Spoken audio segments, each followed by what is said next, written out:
Hello दोस्तों, आज हम आपके लिए लेकर आए हैं कहानी का 20वां भाग। अगर आपने इस कहानी के पहले के 19 भाग नहीं देखे तो उनका लिंक मैंने इस वीडियो के डिस्क्रिप्शन बॉक्स में दे दिया है, आप वहां जाकर देख सकते हैं। तो चलिए आगे की कहानी शुरू करते हैं।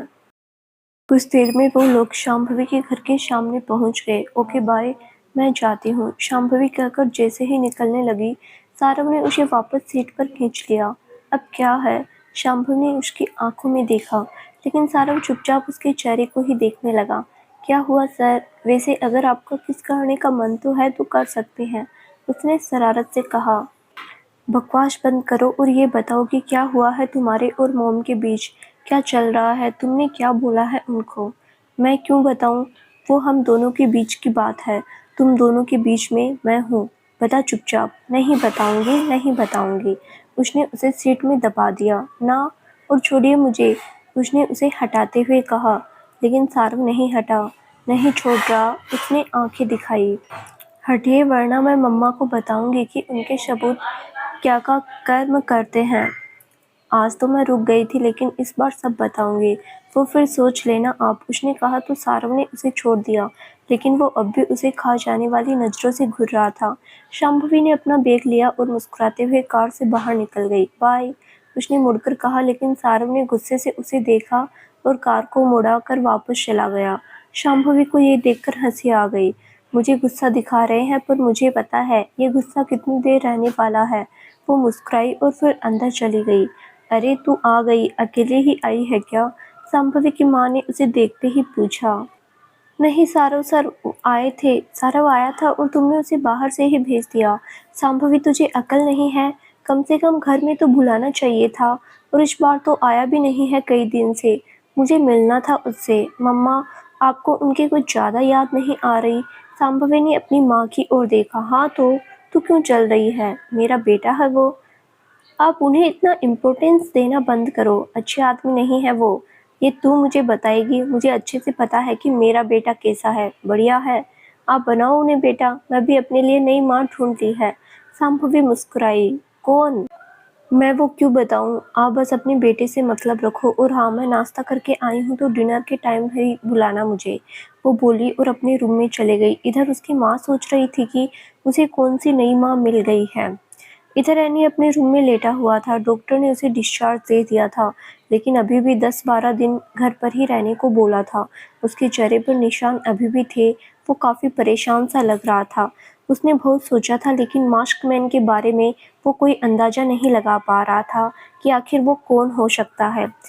एक बार तो उसका शक शारों पर भी गया था, लेकिन फिर उसने ये ख्याल झटक दिया क्योंकि उसकी आवाज़ सारव से बिल्कुल अलग थी, अजीब सी घरघराहट भरी। इसके अलावा उसे पता था कि सारव होता तो सिर्फ उसे पीटता फूटता बना देता, लेकिन वो उसके कपड़े नहीं उतारता, साथ ही उसके गाल और गर्दन पर अपने दांत भी नहीं लगाता। यही वजह थी कि वो कंफ्यूज हो गया था कि आखिर वो कौन था। वो ये सब सोच ही रहा था कि तभी उसके फ़ोन पर उसके दोस्त की कॉल आई। हेलो, हाँ भाई, क्या कर रहा है? दूसरी तरफ से आवाज़ आई। कुछ नहीं यार, लेटा हूँ, एनी परेशान सा बोला। भाई एक बात बता, तूने ये शांभवी को इतना ढील क्यों दे रखी है? थोड़ी लगाम कस यार। और ये बता, वापस कॉलेज कब से ज्वाइन करेगा? क्यों, क्या हुआ? भाई आजकल तो बड़ा करीब दिखने लगे हैं दोनों, यहाँ तक कि क्लास में भी उनका यही चलता रहता है। और आज तो उसे गोद में उठाकर गाड़ी में बिठाया था साले ने और लेकर गया था कहीं। अब तो तुझे कुछ करना ही चाहिए भाई, वरना कबूतर फुर हो जाएगा, उसके दोस्त ने कहा। ओके तू टेंशन मत ले, मैं देखता हूँ इस साले को, वो गुस्से से बोला और कॉल कट कर दी। उसकी बातें सुनकर उसने अपनी मुट्ठियाँ भींच ली थी। इधर दूसरी तरफ शांभवी अपनी माँ को बिना कुछ बताए अपने रूम में चली गई, तो वो भी सोचते हुए किचन में आ गई क्योंकि उसके पापा के आने का टाइम हो रहा था। शांभवी चेंज करके अपनी बुक्स निकालकर पढ़ने बैठ गई। आजकल सारव की वजह से उसे गुस्सा तो जरूर आ जाता था, परेशान भी होती थी और कई बार उदास भी, लेकिन इस सब का प्रभाव उसकी स्टडी पर नहीं पड़ता था। वो अब आराम से पढ़ाई कर पाती थी। वहीं सारव भी उसे डांट कर पढ़ाई पर ध्यान देने को बोलता रहता था। साथ ही जब उसे कोई भी दिक्कत आती तो सारा सब क्लियर कर देता था। कॉल पर अक्सर उसकी स्टडी को लेकर ही बात करता था। इस मामले में सारव काफ़ी स्ट्रिक्ट हो गया था और शांभवी को भी अब अच्छा लगता था। ना तो उसके ऊपर बेकार की चीज़ों का प्रेशर रहता था, ना ही वो कुछ भी फालतू सोचती थी। अगर कुछ सोचती या परेशान होती तो सारा उसे संभाल लेता। उसने सोच रखा था कि आज रात में बात होने पर वो उसे सबक सिखाएगी कि उसने झूठ क्यों बोला कि डेट पर लेकर जा रहा है, लेकिन उससे पहले वो पढ़ाई करना चाहती थी। शांभवी, शांभवी कहाँ हो बेटा? बाहर आओ। तभी उसे अपने पापा की आवाज़ सुनाई दी। पापा को क्या हुआ? इस तरह से क्यों बुला रहे हैं? देखती हूँ, उसने सोचा और अपने रूम से बाहर आ गई। उसने देखा तो उसके पापा ने हाथ में मिठाई का डब्बा ले रखा था। अरे बेटा जल्दी आना, मुंह मीठा कर, उन्होंने कहा तो शांभवी उनकी तरफ बढ़ी। अरे क्या हुआ है बताइए तो पहले, खुश हुए जा रहे हैं बस, ये मिठाई क्यों लेकर आए हैं? उसकी माँ थोड़ा सा परेशान होकर बोली। हाँ पापा बताइए तो क्या हुआ है?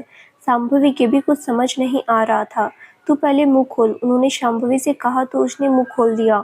ये लो तुम भी मुंह मीठा करो, उन्होंने शांभवी की माँ को भी मिठाई खिलाई। अब तो बताइए क्या हुआ है? क्यों इतने खुश हो रहे हैं? अरे खुश होने की तो बात ही है। शांभवी के फर्स्ट सेमेस्टर का रिजल्ट आ गया है। इसने टॉप 3 में जगह बनाई है। उन्होंने खुश होकर कहा। क्या? मेरा रिजल्ट? आपको किसने कहा? मेरा रिजल्ट तो शायद 2 दिन बाद आने वाला था। शांभवी को यकीन नहीं हो रहा था। ये लो, इसे कुछ खबर ही नहीं है। तुम अपने दोस्तों से कौन सी बातें करती हो कि तुम्हें अपनी रिजल्ट डेट भी याद नहीं? किसी ने आज फ़ोन करके बताया नहीं क्या?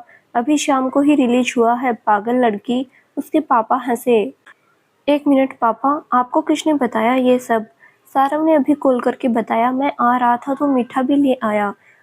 उन्होंने जैसे ही देखा तुरंत मुझे कॉल की, बोल रहा था कि उसे तो तुम्हारी फिक्र हो रही थी कि तुम पढ़ाई पर ज़्यादा ध्यान नहीं दे रही, लेकिन रिजल्ट देखकर वो भी खुश हो गया। देखा, वो लड़का तेरा इतना ध्यान रखता है, कॉलेज में पढ़ाता है और घर में भी जब तुझे ज़रूरत होती है सब समझाता है।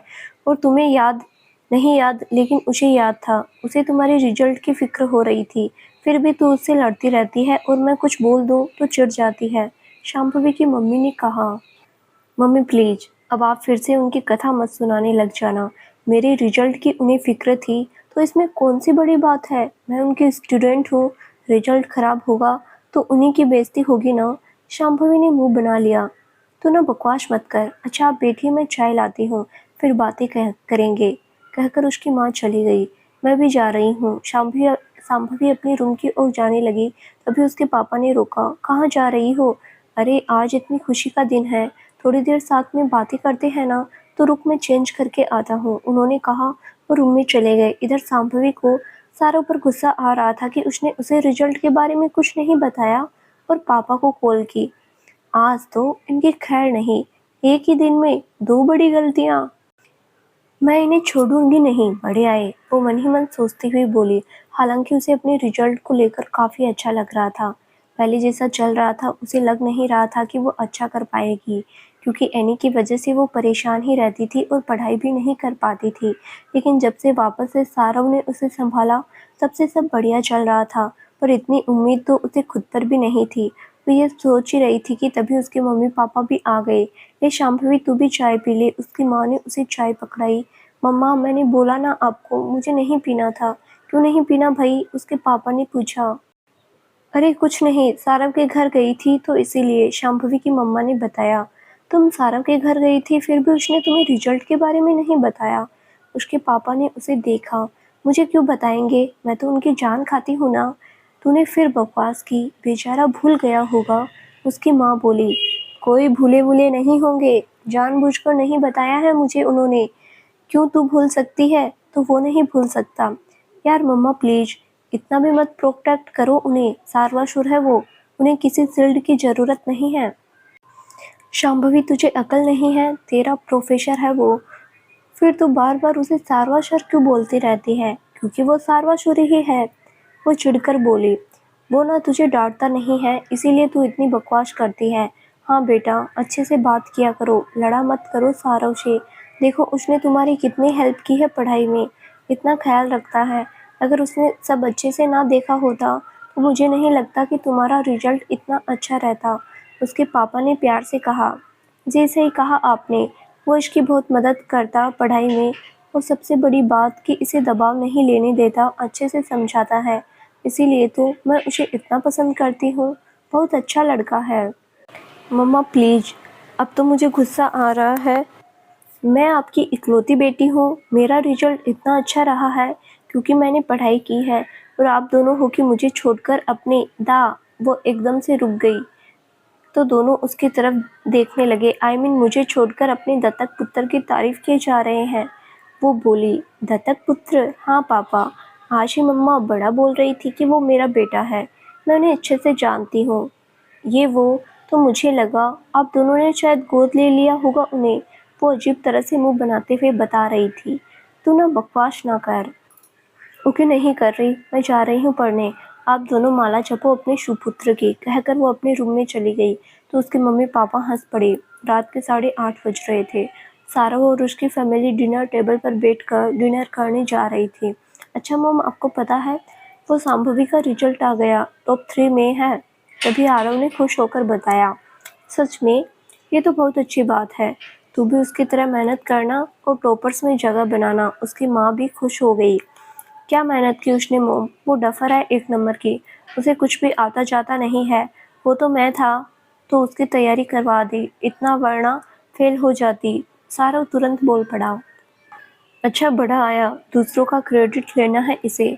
क्या दूसरों का क्रेडिट मॉम? मैं उसका टीचर हूँ, मैंने पढ़ाया है उसे। आप देख लीजिए, जो पेपर में पढ़ा रहा हूँ उसमें ही सबसे ज़्यादा मार्क्स हैं। सारव, अगर तुम्हारी वजह से ऐसा होता तो बेटा फिर तो सारे स्टूडेंट टॉप करते। इसलिए खुद मत क्रेडिट लो। इस बच्ची ने खुद मेहनत की है। हाँ, तुमने उसकी थोड़ी बहुत हेल्प ज़रूर की होगी, लेकिन बाकी सब तो उसकी मेहनत की वजह से ही हुआ है ना। तभी सारव के पापा भी बोल पड़े। डैड आप भी। मोम का तो समझ आता है, लेकिन आप तो उससे ज़्यादा मिले भी नहीं।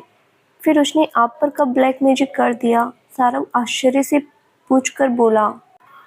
उसने मुझ पर कोई ब्लैक मैजिक नहीं किया है। अगर मैं मिलता नहीं तो क्या उसे जानता भी नहीं। मुझे पता है कि वो कितनी अच्छी बच्ची है और तुम्हारी माँ भी बताती रहती है। वो मुस्कुराए। ये मोम को तो उसने शायद अपनी तारीफ करवाने के लिए किराए पर रख रखा है। तू ना चुप कर, वो तारीफ के लायक है, इसीलिए कर रही हूँ। मोम अब बस भी कर दो, वरना मेरे कान हाथ जोड़ लेंगे। मैं अब और नहीं सुन सकता, वो चिढ़कर बोला। तो सब शांत होकर खाना खाने लगे। तभी सारव के डैड उसकी मोम की तरफ झुककर धीरे से बोले, ये इतना क्यों चिढ़ रहा है? क्या तुम्हें सच में लगता है कि ये शांभवी को पसंद करता है?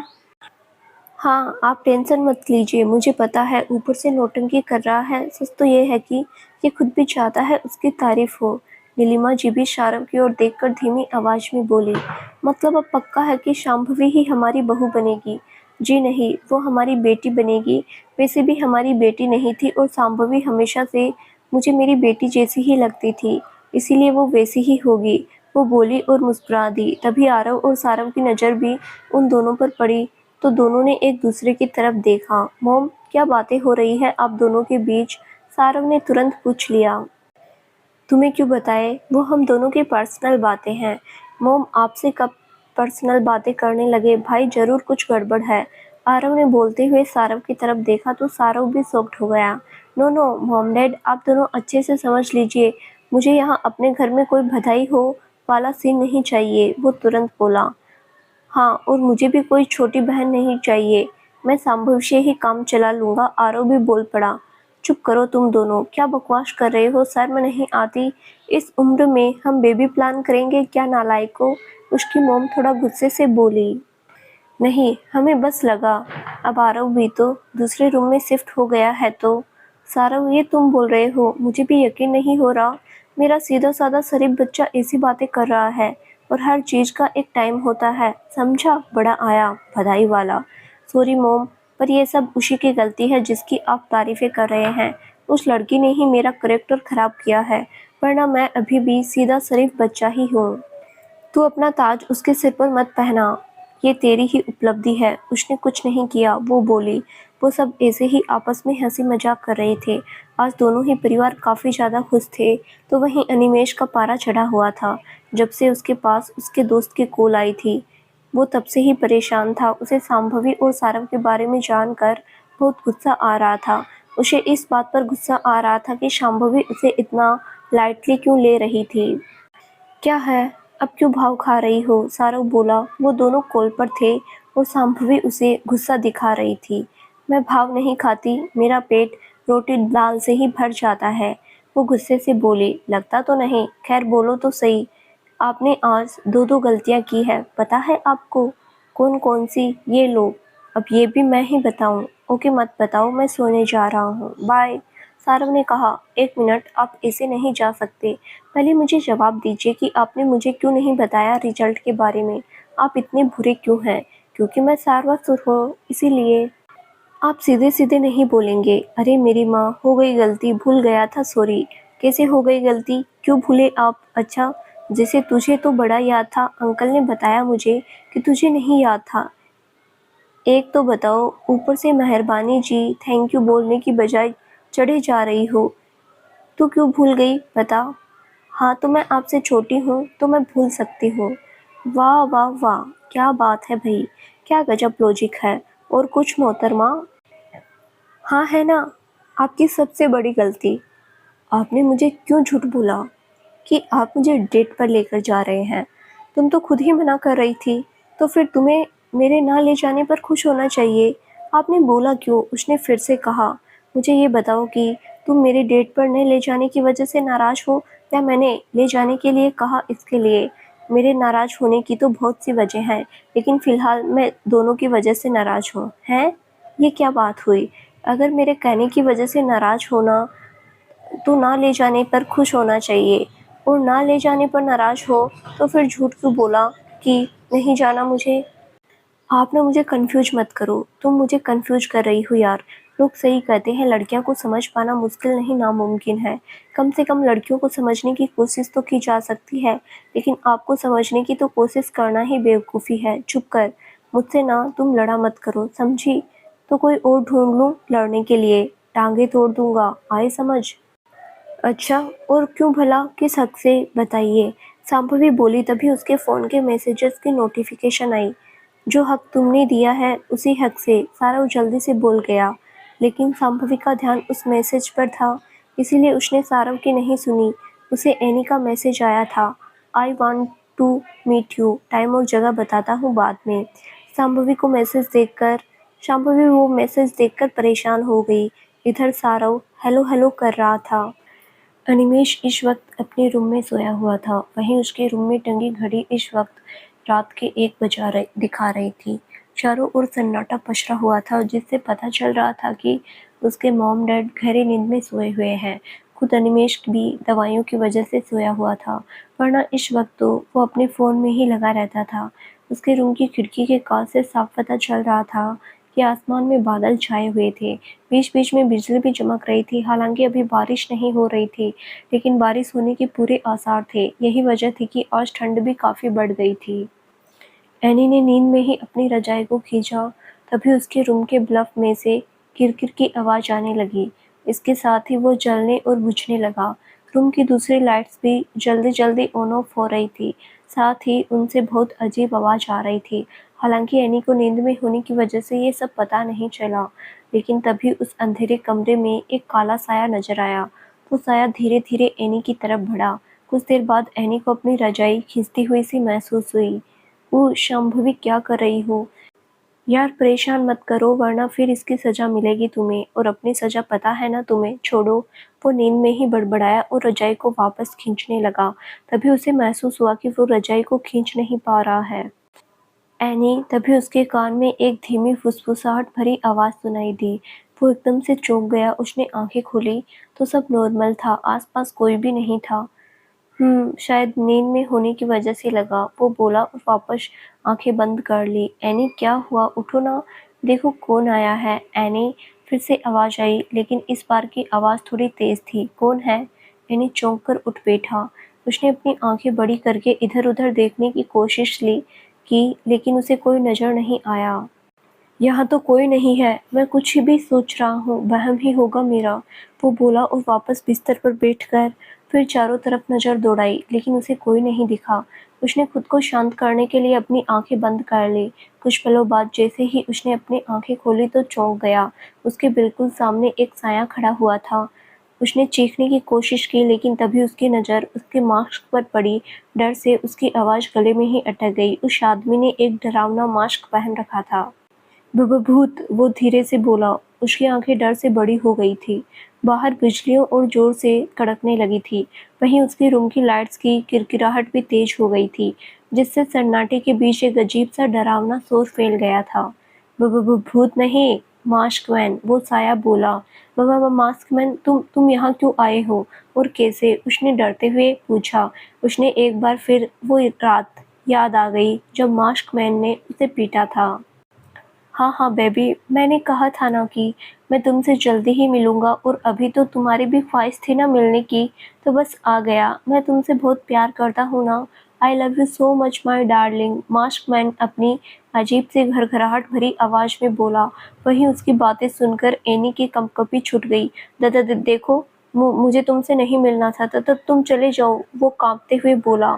मैंने तुम्हें पहले ही वार्न किया था कि अब से शरीफ बच्चे बनकर रहना, कोई ऐसी वैसी हरकत नहीं होनी चाहिए, लेकिन तुमने मेरी एक बात नहीं मानी। तुम्हें क्या लगा था कि मास्कमैन सिर्फ बाहर ही आ सकता है और वो तुम्हें एक बार में ही छोड़ देगा? नहीं, मैंने कहा था ना, मैं सनी हूँ और सनी कहीं भी प्रकट हो सकता है, समझे तुम? कहीं भी, जैसे आज तुम्हारे घर में। प्लीज़ मुझे कुछ मत करना, मैंने कोई ऐसी वैसी हरकत भी नहीं की, प्लीज़। एनी गिड़गिड़ाने लगा। वो तो तब करोगे जब तुम इस लायक रहोगे, वो बोला और उसकी तरफ बढ़ा।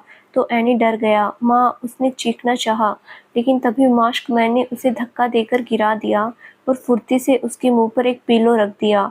वैसे अगर उसकी चीख निकल भी जाती तो भी कोई फायदा नहीं होता, क्योंकि बाहर बादलों की गड़गड़ाहट तेज हो गई थी और उसके मॉम डैड अपने रूम को लॉक करके सो रहे थे।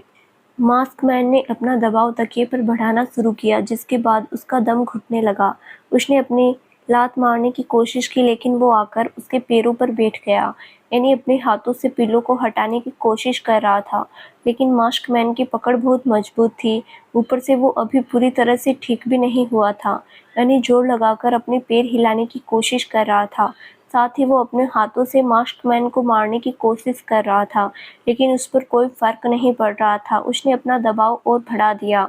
एनी की आंखें बड़ी होकर बाहर आने जैसी हो गई। वो बिस्तर पर तड़पने लगा था। उसे लगने लगा था कि अब बस कुछ ही पलों में उसकी मौत हो जाएगी। उसने एक बार आखिरी कोशिश की खुद को छुड़ाने की, लेकिन वो नहीं कर पाया।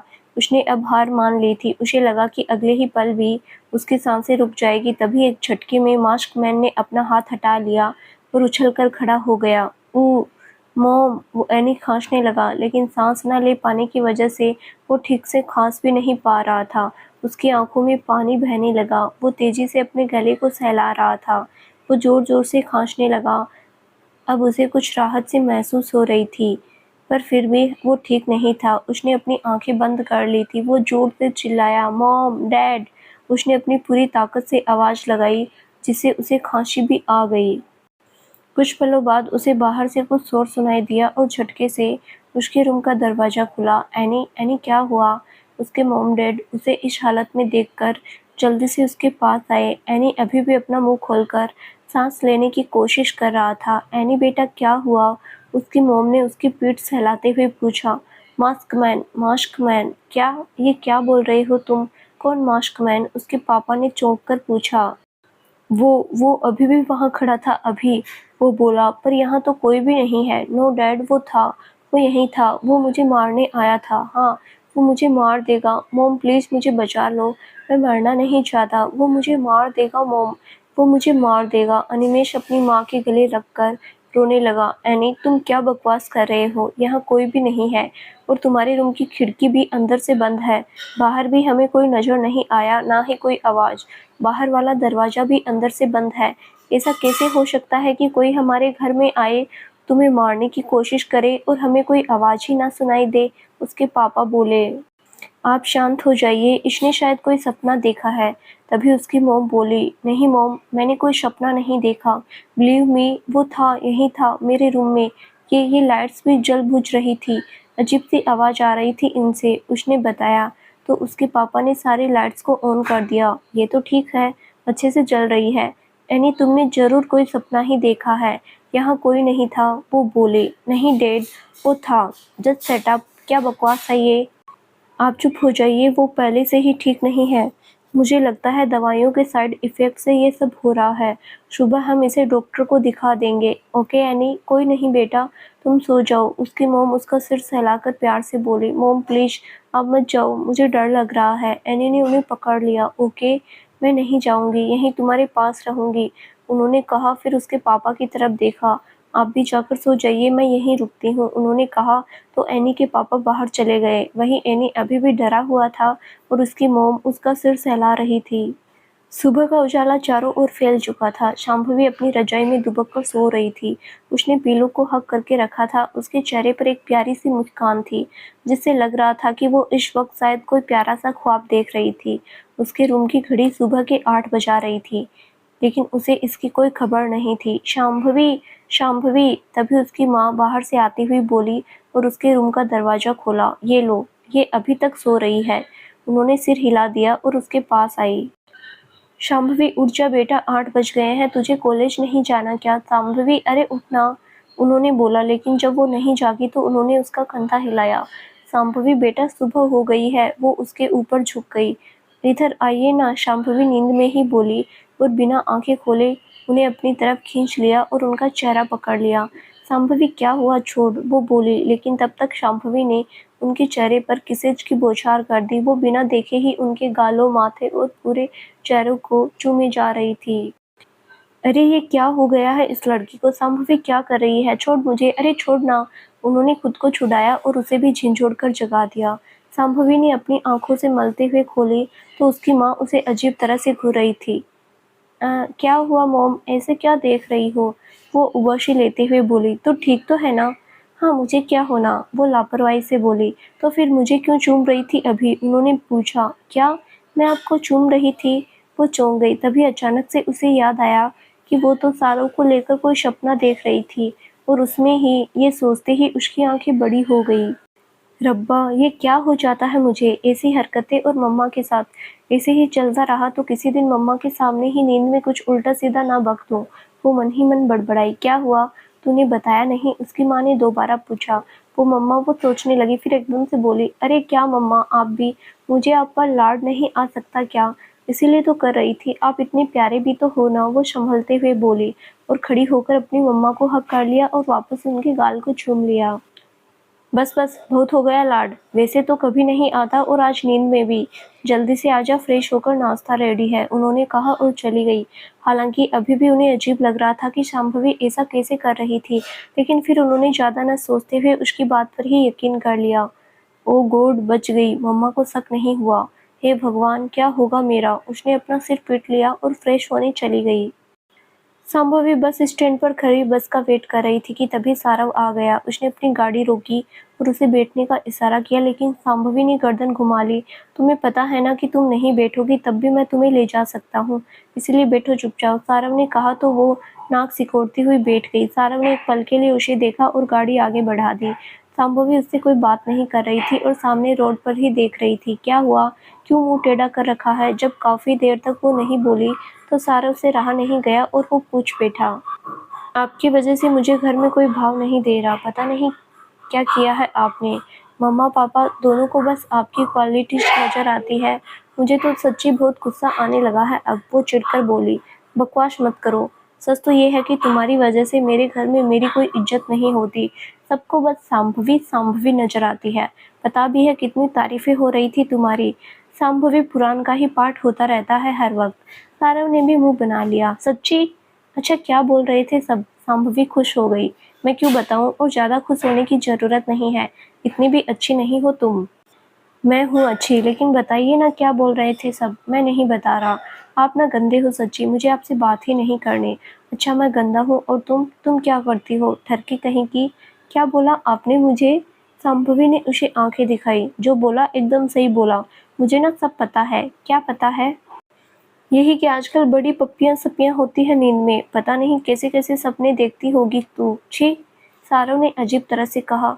ये सही नहीं है, मैं बहुत अच्छे सपने देखती हूँ। लेकिन आपको कैसे पता? वो बोली। मुझे सब पता रहता है, सारव मुस्कुराया।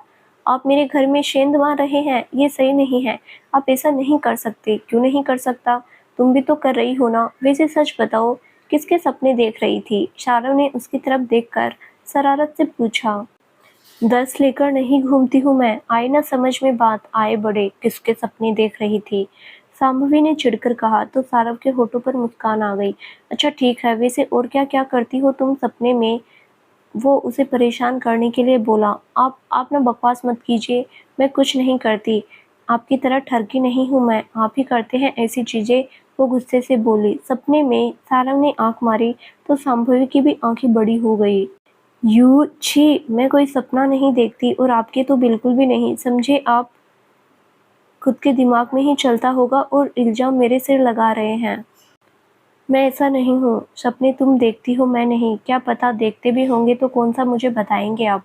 अच्छा देखूंगा तो बताऊंगा, तुम सुन तो लोगी ना पूरा? वो मुस्कुराया, उसे शांभवी को परेशान करने में मजा आ रहा था। आप ना चुप हो जाइए, मुझे आपके सपने ना देखने हैं और ना ही सुनने हैं। वो बोली और चुपके बैठ गई। शांभवी ग्रिल के पास खड़ी पेड़ों को देख रही थी। आज का दिन बहुत अच्छा रहा था। रिजल्ट की वजह से सब बहुत खुश थे। उसे भी सब कॉन्ग्रेचुलेशंस बोल रहे थे। उसने देखा था कि ये शब्द देखकर सारव भी बहुत खुश था। मजाक में ही सही, उसने क्लास के सामने उसकी तारीफ भी की थी। हालांकि ये बात तो वो भी मानती थी कि इसमें सारव का भी बहुत बड़ा हाथ था। उसने उसे बहुत सपोर्ट किया था, यही वजह थी कि उसे अच्छा लग रहा था। वो ये सब सोच ही रही थी कि तभी अचानक से उसका फ़ोन वाइब्रेट हुआ तो उसने निकाल कर देखा। कुछ अननेसेसरी मैसेज थे। तभी उसकी नज़र एनी के मैसेज पर पड़ी जो कल रात को उसने मैसेज भेजा था। उसे देखकर वो एकदम से सोच में पड़ गई क्योंकि उसने उसे टाइम और जगह बताने की बात कही थी, लेकिन कल रात से ही उसका कोई और मैसेज नहीं आया था। वो उसे आज भी कॉलेज में नहीं दिखा था। हालांकि उसके लिए ये सुकून की बात थी, लेकिन फिर भी उसे अजीब तो लग ही रहा था कि आखिर वो कहाँ गायब है और उसे कुछ भी समझ नहीं आ रहा था। इधर अनिमेश के मम्मी पापा उसे डॉक्टर के पास लेकर आए हुए थे। वो काफ़ी डरा हुआ सा लग रहा था। इधर उधर देखकर ही वो चौंक जाता क्योंकि कल रात जो घटना हुई थी उसके बाद उसके भीतर डर बैठ गया था कि मास्क मैन उसे कहीं पर भी आकर पीट सकता है। साथ ही उसे इस बात का भी डर लग रहा था कि कहीं वो उसे मार ही ना दे। डॉक्टर ने उसका चेकअप किया और फिर कुछ सवाल जवाब किए। फिर उन्होंने एनी को बाहर भेजकर उसके मॉम डैड को अपने पास बिठाया। ये मास्क मैन के बारे में आप लोग कुछ जानते हैं क्या? अनिमेश इस एक चीज़ से ही काफ़ी डरा हुआ है। क्या हुआ था कल रात को? डॉक्टर ने पूछा। डॉक्टर, जैसा कि आपको भी पता है कि उसे कुछ लोगों ने पीटा था, लेकिन अगर कल की बात की जाए तो हम दोनों भी कल घर में ही थे। एनी बोल रहा था कि कोई मास्क मैन उसके कमरे में था। उसने उसे मारने की भी कोशिश की थी, लेकिन हमें कोई भी आवाज़ हमारे घर में नहीं सुनाई दी, सिवाय उसकी चीखों के ही। हमने अच्छे से पता किया है, हमारे घर का मेन डोर अंदर से बंद था और हमने आस पड़ोस के लोगों और सिक्योरिटी गार्ड से भी पूछा, यहाँ तक कि कॉलोनी और सीसीटीवी फुटेज भी चेक की, लेकिन कहीं कुछ नज़र नहीं आया। यानी जो कुछ भी बता रहा है उसके कोई निशान नहीं मिले। लाइट्स भी एकदम ठीक थी, लेकिन फिर भी ये इतना डरा हुआ था। पुलिस भी उन गुंडों को नहीं पकड़ पाई है, सो हमें तो कुछ समझ नहीं आ रहा, उसके पापा ने बताया। ओह, मुझे लगता है अनिमेश के भीतर उस घटना का डर बैठ गया है, इसी वजह से ये सब हो रहा है। वो मुझे काफ़ी डिप्रेस भी नज़र आया है।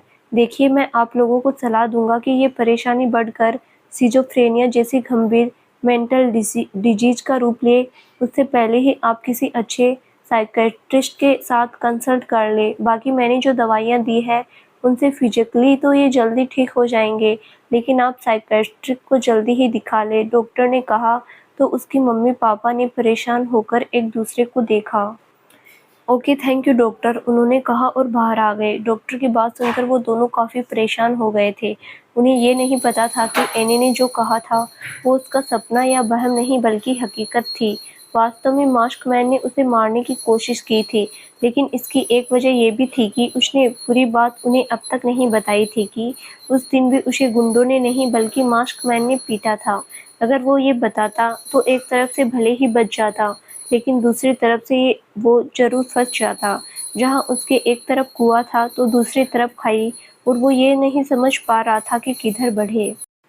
जहाँ उसके मम्मी पापा उसकी तबीयत को लेकर परेशान थे, वहीं उसे इस बात का गुस्सा आ रहा था कि वो लोग उसकी बात पर यकीन क्यों नहीं कर रहे हैं। उसकी मजबूरी थी कि वो उन्हें सच नहीं बता सकता था। यही वजह थी कि अब उसे और भी ज़्यादा डर लगने लगा था, क्योंकि अब उसकी सेफ्टी से ज़्यादा वो लोग उसको हेल्थ के लेकर सोच रहे थे। जिससे मास्क मैन और भी ज़्यादा आसानी होती एनी तक पहुंचने में। शाम हो चुकी थी। शांभवी के पापा अभी तक घर नहीं आए थे और उसकी माँ बाहर कुछ काम कर रही थी। शांभवी इस वक्त अपने बिस्तर पर पेट के बल लेटी हुई थी और फ़ोन में सारव की पिक देख रही थी। आप ना सच्ची बिल्कुल भी अच्छे नहीं हैं। आप मुझे इतनी उल्टी-सीधी बातें करते हैं, फिर भी आप मुझे अपने दिल की बात क्यों नहीं बताते? सच्ची मेरा बहुत मन करता है कि आप भी मुझे लवर्स के जैसे प्यार जताएँ, पर आपको तो बस मुझे परेशान करना है। पता नहीं कब वो दिन आएगा जब आप ये कहेंगे कि आप भी मुझे प्यार करते हैं। लेकिन हाँ, एक बात सुन लीजिए, तब तक मैं आपको ना खुद को परेशान नहीं करने दूँगी। वो फ़ोटो को देखते हुए बोल रही थी। उसकी ज़ुबान पर भले ही शिकायतें थी, लेकिन उसके चेहरे पर एक मुस्कान और आंखों में सारव के लिए बेशुमार प्यार नजर आ रहा था। उसने प्यार से उस पिक को चूम लिया और अपने सीने से लगाकर आंखें बंद कर ली। सीने से लगा लूं तो लग जाती सीने से, तुमसे तो कहीं अच्छी तस्वीर है तुम्हारी। तभी उसके कानों में गाने की आवाज पड़ी तो वो चौंक गई। उसने पलट कर देखा तो सारव उसके रूम के दरवाजे से टिककर हाथ बांधे खड़ा मुस्कुरा रहा था। आप यहाँ?" वो तुरंत उछलकर खड़ी हो गई। "हाँ, क्यों नहीं हो सकता?" वो बोलते हुए आगे बढ़ा। "नहीं, ऐसी कोई बात नहीं है। वो क्यों नहीं सकते? मैंने तो बस पूछा, मतलब आप अचानक मुझे बताया भी नहीं।" वो बोली। "तुम्हें बताना ज़रूरी है क्या? वैसे तस्वीर के साथ क्या हो रहा था?" उसने शांभवी की आंखों में देखा। "न, कुछ नहीं, मैं क्या करूँगी?" वो झेप गई। "वैसे अगर तुम चाहो तो असलियत में भी वो दोहरा सकती हो।" सारव मुस्कुराते हुए उसके करीब आ रहा था। इसी कारण उसके कदम अपने आप ही पीछे हटने लगे। "नहीं, वो मैं कुछ नहीं कर रही थी। आप मेरे पास क्यों आ रहे हैं?" क्यों नहीं आ सकता? मैं तो आऊँगा। अगर तुम रोक सकती हो तो रोक लो।" सारव बोला। तभी शांभवी पीछे दीवार से टकरा गई और रुक गई। "अब कहाँ जाओगी?" वो उसके पास आ गया और दीवार पर हाथ रख लिया। "देखिए, आप प्लीज़ ऐसा मत कीजिए, मम्मा मम्मा आ जाएगी।" उसने अपनी नज़रें नीचे कर ली थी। न चाहते हुए भी उसके करीब आने से शांभवी की धड़कनें तेज़ हो चुकी थी। वो जिस तरह से बोल रहा था, शांभवी कुछ नहीं कह पा रही थी। "नहीं आएगी, तुम टेंशन ना लो, और आ भी गई तो तब का तब सोचेंगे। तुम अभी का बताओ, तुम्हारा क्या ख़्याल है? कल वाला ऑफ़र आज भी है क्या?" सारव उसके चेहरे पर फूंक मारकर उसके माथे पर आते बालों को उड़ाते हुए बोला। उसके ऐसा करने पर शांभवी ने अपनी आंखें बंद कर ली और कुछ नहीं बोली। वो अपनी तेज होती सांसों का शोर साफ सुन पा रही थी। शारों उसके बिल्कुल पास खड़ा था। वो महसूस कर पा रही थी कि इस वक्त उसकी नज़र उसके होठों पर थी। शांभवी ने धीरे से उसकी तरफ देखा तो सारव उसकी ओर प्यार से देख रहा था। अचानक से ही शांभवी के चेहरे के भाव बदले और सारव कुछ समझ पाता इससे पहले ही उसने जोर से सारव को धक्का दे दिया। सारव उस बात के लिए तैयार नहीं था। यही वजह थी कि वो सीधा बिस्तर पर गिर पड़ा और शांभवी की ओर देखने लगा। "आपको क्या लगता है हर बार मैं आपके बहकावे में आ जाऊंगी? No ways mister Sarav Ahuja. अब मुझे आपकी ये चालबाजियां समझ आने लगी है। मुझे अच्छे से पता है कि आप सिर्फ मुझे परेशान करते हैं, करना कुछ नहीं होता आपको। लेकिन आपकी इन बदमाशियों की वजह से मेरा क्या हाल होता है पता भी है आपको। मेरी सांसें इतनी तेज हो जाती है जैसे रेस लगाकर आई हूँ। इतना नर्वस फील करती हूँ जितना 10वीं के बोर्ड एग्जाम में भी नहीं होती थी। मुझे ना अब आप पर गुस्सा आता है। मुझे तो ये समझ नहीं आता मैं आपको प्यार करती ही क्यों हूँ। सच्ची मेरी मति मारी गई थी। आप अशुर नहीं बल्कि उनके गुरु हैं। मुझे अब आप बिल्कुल भी पसंद नहीं है। मेरा मन करता है कि काश आप मुझसे छोटे होते और मैं आपको पीटते-पीटते लाल कर देती। पता है आपको मुझे कितना बुरा लगता है जब आप ऐसे पास आते हैं और फिर दूर हट जाते हैं। अरे आप तो अपने मन की बात भी नहीं बताते, आप बेकार हैं। वो गुस्से में बोले जा रही थी और सारा मुस्कुराते हुए उसे देख रहा था। मेरा दिल पता है आपको कितनी ज़ोर से धड़कता है। ऐसा लगता है जैसे मैं कोई ऑक्सोटॉप्स हूँ और भीतर 3-3 रिधे बारी-बारी उछल रहे हो। डर लगता है कहीं कूदकर बाहर ही न आ जाए। आप बोलते हैं ना कि आपको मेरी बहुत फ़िक्र होती है, लेकिन अगर आप ऐसे ही करते रहे ना तो मेरा दिल किसी दिन फट जाएगा और मैं मर जाऊँ। वो आगे बोलती इससे पहले ही शारव ने तुरंत खड़े होकर उसके होठों पर अपनी हथेली रख दी। श्श, चुप, कुछ भी बकवास मत कर। वो बोला तो संभवी चुप हो गई और उसकी आंखों में देखने लगी। तुम्हें शिकायत है ना कि मैं कुछ नहीं करता? उसने अपनी हथेली हटा ली। मुझे कोई शिकायत नहीं है और मैं भला किस हक से शिकायत करूँगी। उफ़, मैं ये कह ही क्यों रही हूँ, मुझे आपसे बात ही नहीं करनी। वो गुस्से से बोली और रूम से बाहर जाने लगी। तभी सारव ने उसका हाथ खींचा और उसे गले से लगा लिया। छोड़िए मुझे, मुझे ना आपसे 2 फीट दूर ही रहा कीजिए, मुझे नहीं लगना आपके गले, वो कसमसाते हुए बोली, लेकिन उसने नहीं छोड़ा और कस के उसे हक कर लिया। कुछ देर बाद शांभवी भी शांत हो गई और उससे लिपट गई। सारव ने भी अपनी पकड़ ढीली कर दी। आप ना सच्ची बहुत खराब है, आई हेट यू। वो उसकी छाती पर हल्के से मुक्के मारती हुई बोली, लेकिन अलग नहीं हुई। हाँ ठीक है, थोड़ी और ज़्यादा कर लो, मुझे कोई फ़र्क नहीं पड़ता। वो मुस्कुरा दिया। कुछ देर बाद उसने उसे थोड़ा सा अलग किया और प्यार से उसका चेहरा निहारने लगा। शांभवी अब भी उसकी तरफ नहीं देख रही थी। सारव के होठों पर मुस्कान आ गई। वो थोड़ा सा आगे बढ़ा और झुककर उसके गाल को चूम लिया। शांभवी ने चौंक कर उसकी तरफ देखा तो वो मुस्कुरा रहा था। आपने सच में? उसे यकीन नहीं हो रहा था। हाँ सच में, सारव बोला तो शांभवी की खुशी का कोई ठिकाना नहीं था। वो तुरंत आगे बढ़कर उसके गले लग गई। थैंक यू सो मच, वो बोली। उसकी आंखों में नमी आ गई थी। अरे ओ मिश आधा दिमाग, ज़्यादा खुश मत हो जाओ। मैंने उस तरह से नहीं की। वो तो तुम डोल जैसी लग रही थी ना, तो कर ली, जैसे तुम्हारे पापा करते होंगे ना तुम्हें, यानी अपनी डोल को, बस वैसे ही। तुम भी मुझे छोटी सी डोल लगती हो, उसने हंसते हुए कहा। तो शांभवी एकदम से अलग हो गई। ओह गॉड, मैं ये कैसे भूल सकती हूँ कि आप सार्वासुर हैं और असुर कभी अच्छे नहीं हो सकते। आप तो बिल्कुल भी नहीं। सॉरी, मेरी ही गलती थी जो आपसे एक्सपेक्ट की। आप सच्ची वाहियात है, वो चिढ़कर बोली और पलटकर बाहर जाने लगी। अरे शांभवी सुनो तो, तुम्हें तो खुश होना चाहिए ना, उसने पीछे से कहा। तो आपसे किसने कहा मैं दुखी हूँ? मैं बहुत ज़्यादा खुश हूँ पिताजी, वो बोली और बाहर निकल गई। उसके पीछे ही सारव भी बाहर आ गया। उसे शांभवी को देखकर हंसी आ रही थी। मम्मा, मम्मा ये यहाँ क्यों आए हैं? उसने बाहर लिविंग रूम में आकर आवाज़ लगाई। शांभवी तुझे अकल नहीं है क्या? कोई मेहमान घर आता है तो क्या ऐसे बोलते हैं? वो शांभवी को डांटते हुए बोली और किचन से बाहर आ गई। आंटी मैं मेहमान हूँ, सारव अजीब तरह से बोला।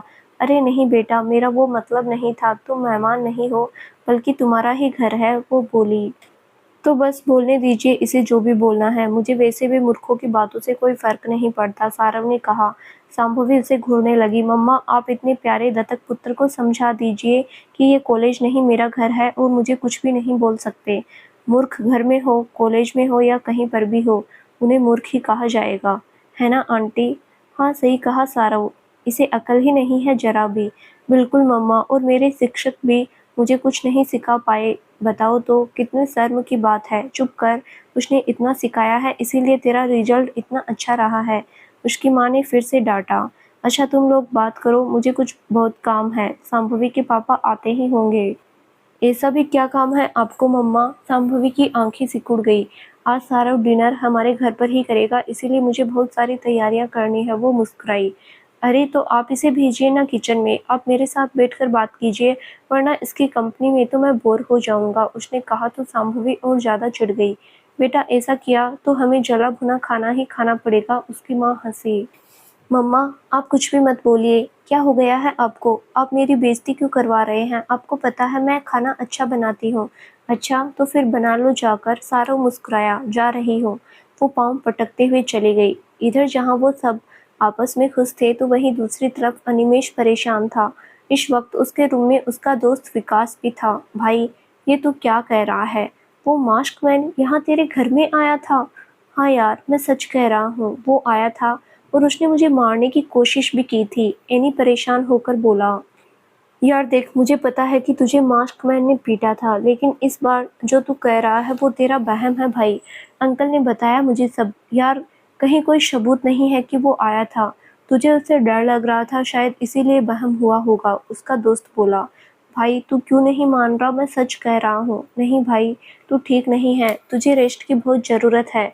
अभी तू ये सब छोड़ बस आराम कर, जल्दी से ठीक हो जा और कॉलेज आना शुरू कर, फिर तुझे भी अच्छा लगेगा। मैं चलता हूँ, वो बोला और चला गया। वहीं एनिमेस ये सोच रहा था कि कोई उसकी बात पर यकीन क्यों नहीं कर रहा था। उसे कुछ समझ नहीं आ रहा था कि जब मास्कमैन यहाँ आया था तो फिर क्यों किसी को कोई निशान नहीं मिले।